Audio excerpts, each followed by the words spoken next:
From about, I think it was February 1999, I discovered that our lovely regiment, the Royal Artillery, was going to have one tree in the army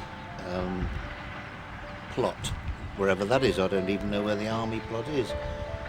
And I thought that wasn't good enough for the right of the line and a regiment that's bigger than the Royal Navy. So I thought it would be nice to have a proper plot. And so we made a bit of a fuss at the artillery assembly, and luckily they all agreed that we should have a plot. And I don't know quite how it happened, but it was left to me to design it.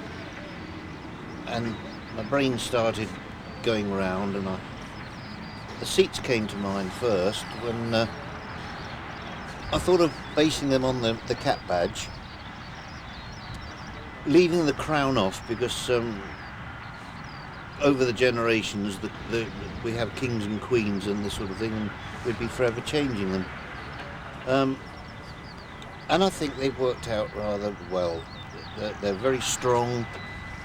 I think they'll last for a good long while. Be here in 50 or 60 years' time at least.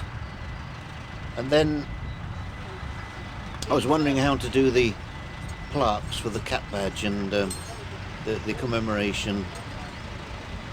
And I was talking to a friend of mine on the Korean veterans, and he said that he knew a quarry up in Aberdeen, and if I contacted them they might have some stone at a reasonable price.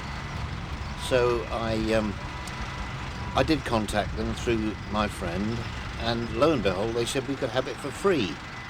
And they said there are two big black hunks of wonderful granite and 3 or 4 slabs of coloured granite.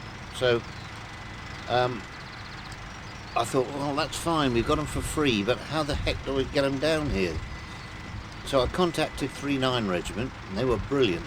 They're based in Newcastle, and they went up to Aberdeen, they collected the stone, they went back to Newcastle for the night, and then they brought it down to here the day after. And then I got the quarry, the masons, and asked them how much it would cost to do, and they quoted a price of about £3,500, and I said, no way. I said, half that and you're on.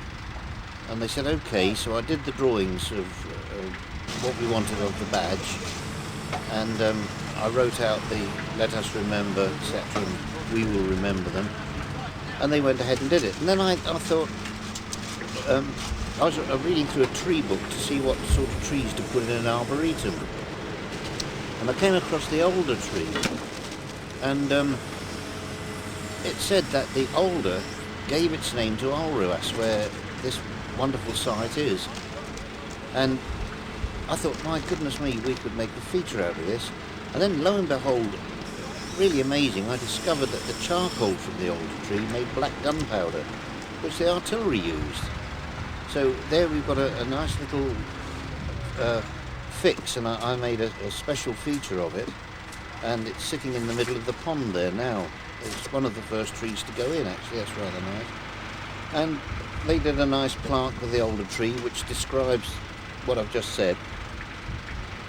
And then I got the Royal Artillery display team to come and collect the seats, collecting, I think, possibly 10 tons of rock from Hollington Quarry, and they worked really hard, just 2 of them.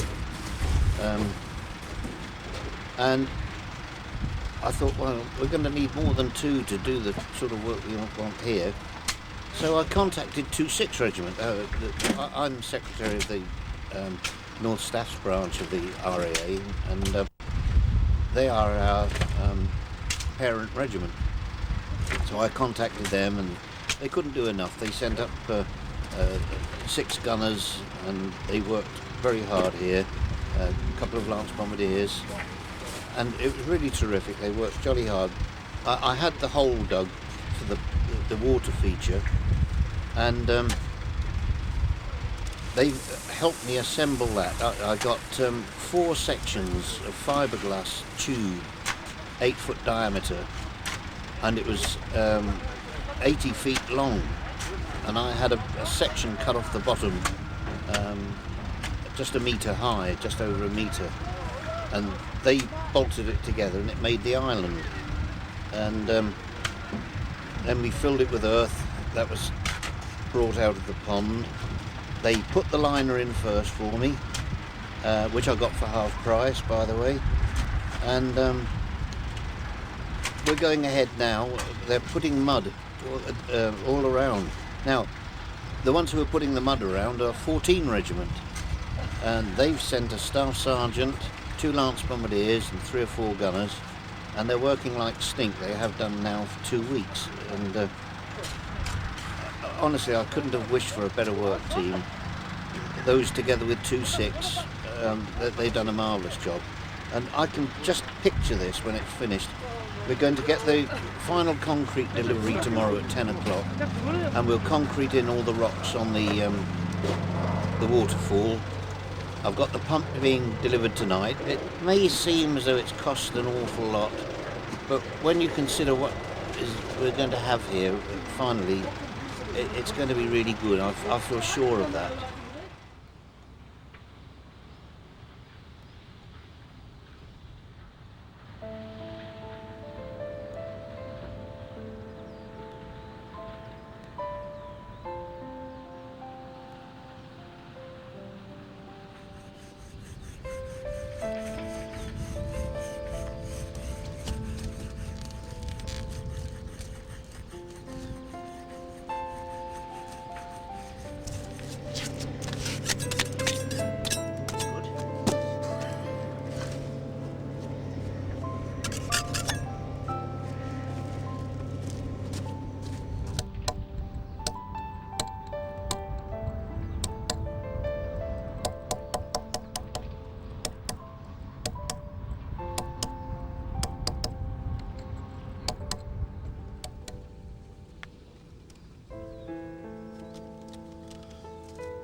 You have to say, he wasn't here because he was all around the corner.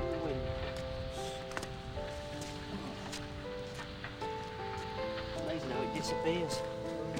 What was he doing around here?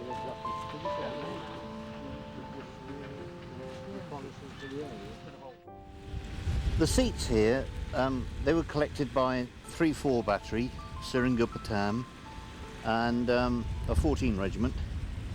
I think they've turned out okay. They're very much to the millimetre of my drawings, and I'm very pleased about that. I think the badge is represented there, as are the RHA lances with the gunner's colours on the pennants. You'll see the ATS ACAC plot adjoining. The hedge that is planted at the moment is going to be taken up, and we will then be one large site, and hoping when the opening comes we can have the band on there and it'll be a grand occasion. This is the commemoration stone. It's gilded in 23.5 carat gold, and I think it looks quite nice. It stands out miles away. It's amazing how far away from the actual stone that you can read the writing on it. There will be a lovely rockery behind with broom, gorse, juniper and then heathers underneath. And I'm going to scatter some poppies in the front. Unfortunately they don't flower in November, but at least they'll flower just in remembrance for the boys and the girls. Then the waterfall is now running. Hopefully it's going to stay like that and look well. We've tried to guide the water with further cuts of liner underneath the stones, and I'll fill the stones with earth, and there'll be little rock plants grown in there, and at the sides it'll all be filled with earth between the stones and all planted with heathers. Behind it are rowan trees, to the left are silver birch, to the right gorse and broom, on the bank this is, and then to the far right a single Scots pine. On the pond tree, you can read on the older plaque what that's all about. So we started planting in there. I've scattered some poppy seeds in there and already planted some little water plants around the periphery of it. And I've put some reeds in over on the left hand bank where it's shallower.